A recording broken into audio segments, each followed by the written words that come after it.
Everyone, welcome back to our channel let's learn from home. Okay, जैसा कि हम geography का 10th क्लास का chapter number 1 resource and development discuss कर रहे थे। हम ऑलरेडी डिस्कस कर चुके हैं कि रिसोर्सेज क्या होते हैं, इसका हम क्लासिफिकेशन डिस्कस कर चुके हैं कि किस बेसिस पे हम रिसोर्सेज को जो है आगे डिवाइड करते हैं। ये 2 वीडियोस जो हैं आपको नीचे डिस्क्रिप्शन बॉक्स में मिल जाएंगे उनके लिंक्स, और आप हमारे चैनल के प्लेलिस्ट पे भी चेक कर सकते हैं। अगर आपने वो वीडियोस नहीं देखी है, please go and check them out. Okay, तो सबसे पहले हम पढ़ते हैं इस वीडियो में, जो हम बेसिकली पढ़ेंगे डेवलपमेंट ऑफ रिसोर्सेज।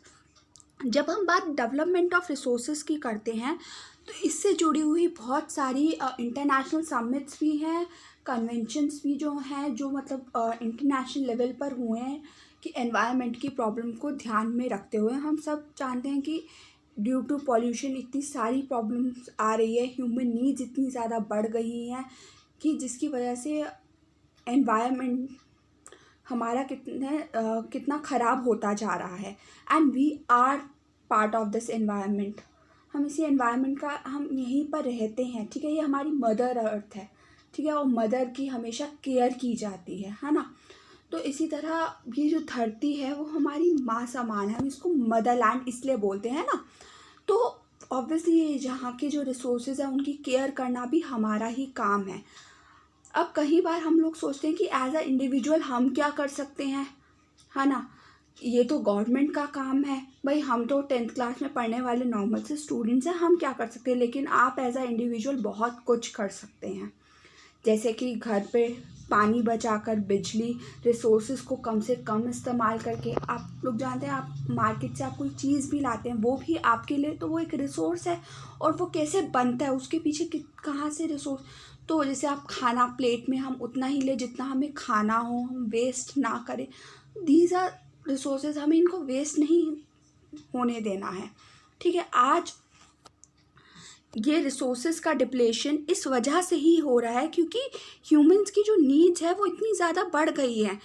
जैसे जैसे पॉपुलेशन बढ़ती जा रही है, पॉपुलेशन के साथ साथ इंडिविजुअल की नीड्स भी तो बढ़ती जा रही हैं। तो उस नीड्स को पूरा करते करते जो हमारे रिसोर्सेज का जो है डिप्लीशन होता जा रहा है, ठीक है।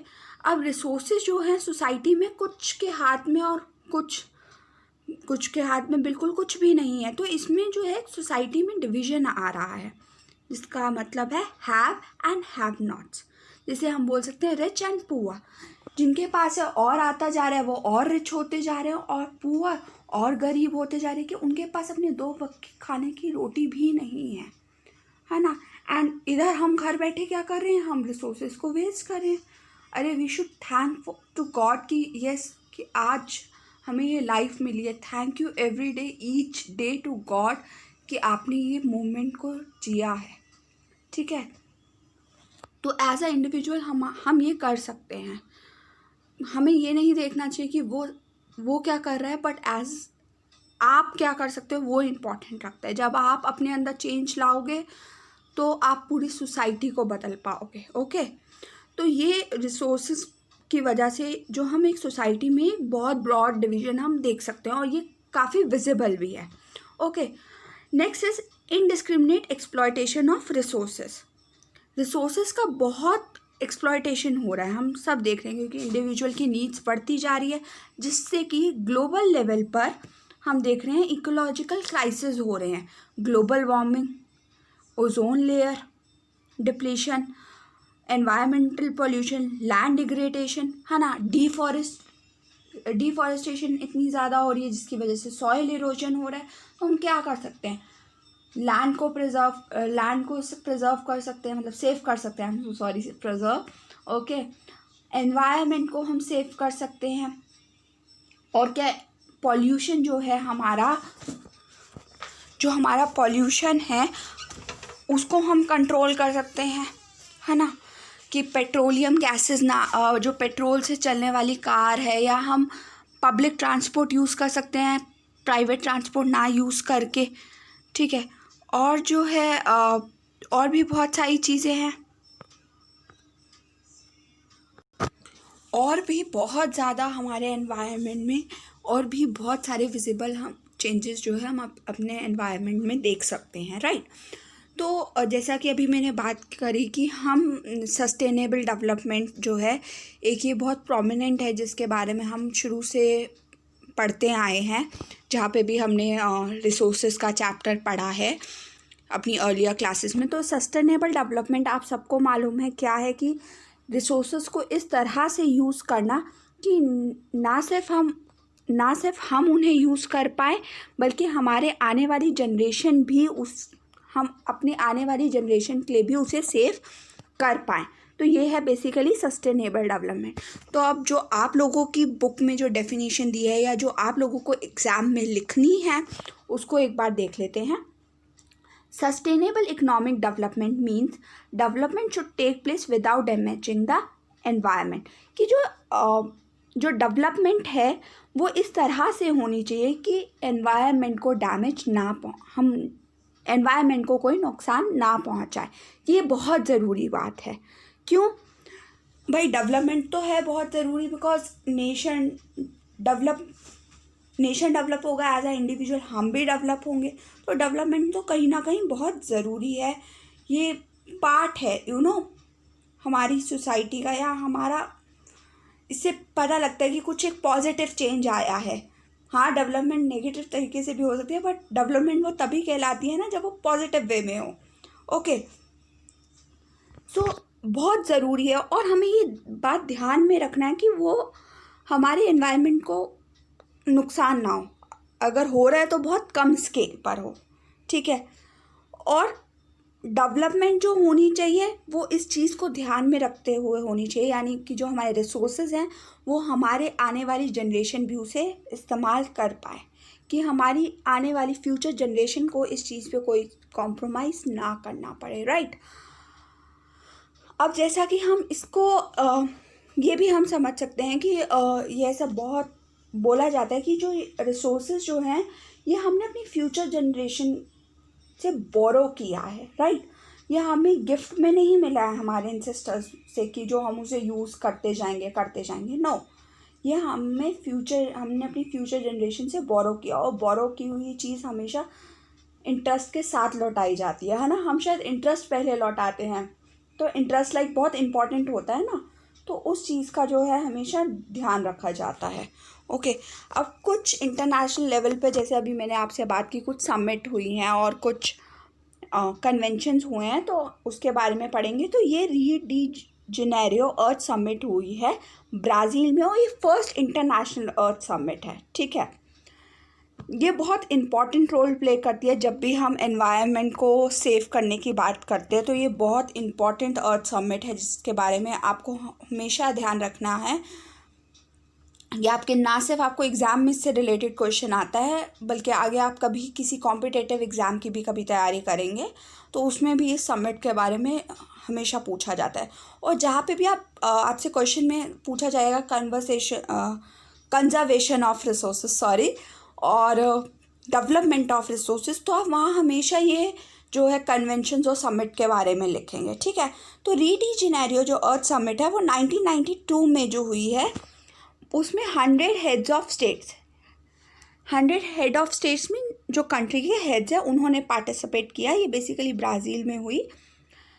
इसका जो मेन जो प्रॉब्लम जो वहाँ एड्रेस की गई, या जिस बारे में आप कह सकते हो कि वहाँ बात हुई, तो वो है एनवायरनमेंट को हमें कैसे प्रोटेक्ट करना है, ठीक है, ग्लोबल लेवल पर। साथ में यहाँ पर जितने लीडर्स आए थे उन्होंने declaration on global climatic change, इस पर है अपना साइन किया। साथ में बायोलॉजिकल डाइवर्सिटी, ये भी एक जो था, जो लीडर्स जो इकट्ठा हुए थे उन्होंने इन दोनों पर जो है डिक्लेरेशन से, ये दोनों जो हैं इन दोनों पर साइन किया। अब हम बात करते हैं कि रियो कन्वेंशन जो है ये इस कन्वेंशन में एजेंडा 21 को भी अपनाया गया और सस्टेनेबल डेवलपमेंट की भी बात हुई, क्योंकि ये 21st सेंचुरी की बहुत इम्पॉर्टेंट जो अर्थ समिट हम कह सकते हैं, और 21st सेंचुरी को एड्रेस करने वाली थी। तो सस्टेनेबल डेवलपमेंट तो हम पढ़ चुके हैं, और अब हम बात करते हैं एजेंडा 21 क्या था जो इस रियो डी जेनेरियो अर्थ समिट में जिसके बारे में बात हुई, ठीक है। मतलब एजेंडा 21 और सस्टेनेबल डेवलपमेंट को अचीव करना था, ये दोनों जो है प्रिंसिपल अडॉप्ट किए गए बेसिकली। ओके, सो अब पढ़ते हैं एजेंडा 21। सो एजेंडा 21 जो है बेसिकली आपका ये जो एजेंडा 21 है बेसिकली आपका एक डिक्लेरेशन है जो 1992 में वर्ल्ड लीडर्स मिले, यानी रियो डी जेनेरियो समिट, अर्थ समिट में। वहाँ पर जो ये है आपकी यूनाइटेड नेशन कॉन्फ्रेंस एनवायरनमेंट और डेवलपमेंट, इसमें भी जो ये डिक्लेरेशन है जो साइन किया गया, इसका मेन जो एम था वो ये है कि जो ग्लोबल लेवल पे सस्टेनेबल डेवलपमेंट को अचीव करना और एक कॉम्बैट एनवायरमेंटल डैमेज को रोकना, कि जो एनवायरमेंटल डैमेज इतना ज़्यादा हो रहा है हम उसको कैसे रोक सकते हैं। तो ये सारी बातें ऑब्वियसली वर्ल्ड के सारे लीडर्स मिले हैं एक साथ, तो ग्लोबल लेवल पर हो रही है, राइट।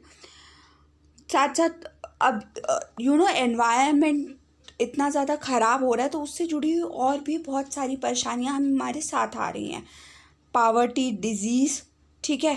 तो इन सब के बारे में सारी जो है शेयर रिस्पॉन्सिबिलिटीज़ की सारे देशों ने तय किया कि हम एज अ शेयर रिस्पॉन्सिबिलिटी कि हम सब की जिम्मेदारी बनती है, हम सब इस पर काम करेंगे। तो ये अब उनका एक कॉमन इंटरेस्ट हो गया जिस पर उन्हें काम करना था। आप लोग 10th क्लास में, आप सबको 10th क्लास के एग्ज़ाम पास कर, तो ये आप लोगों का एक कॉमन इंटरेस्ट है, राइट।